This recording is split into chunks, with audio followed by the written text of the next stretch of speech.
Oh yes, hapa tumejiandaa kukufundisha kozi ambayo inaitwa Hermeneutics.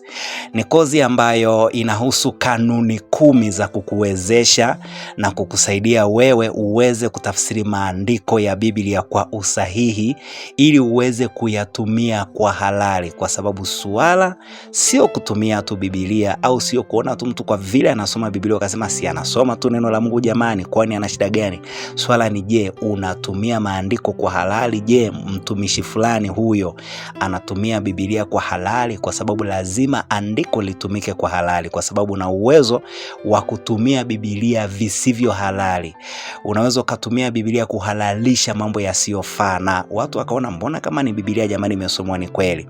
Kwa hiyo ni lazima kila andiko litumike, lifundishwe kihalali, matumizi yawe kihalali sawasawa na maandiko. Ndio maana tutakufundisha kanuni hizi 10. Kanuni ya kwanza ni kanuni ambayo inaitwa utii. Wataalamu wanaita principle of obedience, ambayo kuna sentensi ya kitaalamu ambayo huwa inatumika kwamba usiweke gari mbele ya punda asukume, bali weka nyuma ili punda avute.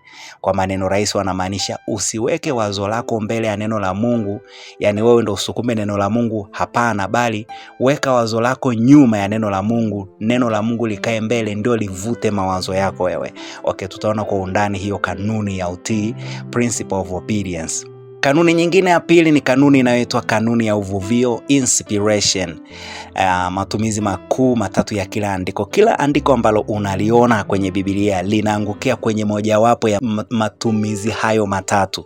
Inaitwa kanuni ya uvuvio. Kanuni ya tatu ni ya muktadha, context.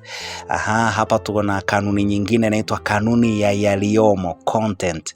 Kuna kanuni ya urahisishaji, simplification.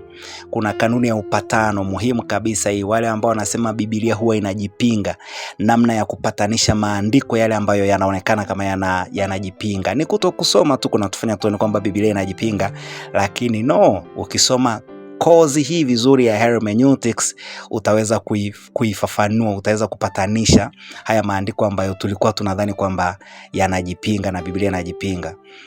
Kuna kanuni ya maagano. Kanuni ya maagano ni ile ambayo inatufundisha jinsi ambavyo sisi wa Kristo tunahusiana na agano la kale, kutofautisha agano la kale na jipya, namna ya kutumia maagano hayo mawili na kuyapatanisha, lakini uhusiano wetu sisi wa Kristo na agano la kale. Kuna hii kanuni ya ufalme, ni jinsi pia ya kutafsiri ahadi za Mungu kwenye Biblia. Kwa nini tuko kwa Mungu, tunaishi mapenzi ya Mungu, lakini bado tunaumwa, lakini bado kuna mambo hayaendagi vizuri, tunalindwa na Mungu, lakini kuna wakati kuna mambo yanatupata tunaona kama hatujalindwa na Mungu, labda ni nini?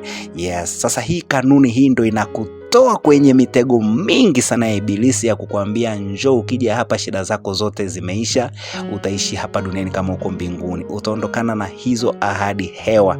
Ni kweli Mungu yuko na sisi, anatusaidia, anatulinda. Sasa tukijua kwamba kanuni kama nilivyokuambia inaitwa kanuni ya ufalme, tukijua ni kipindi gani cha ufalme tulichoko na ni kipindi gani cha ufalme kinachokuja, tutaweza kujua ndio maana mambo kama haya yanatokea, ndio maana tunaishi kwenye kipindi chenye matukio kama haya.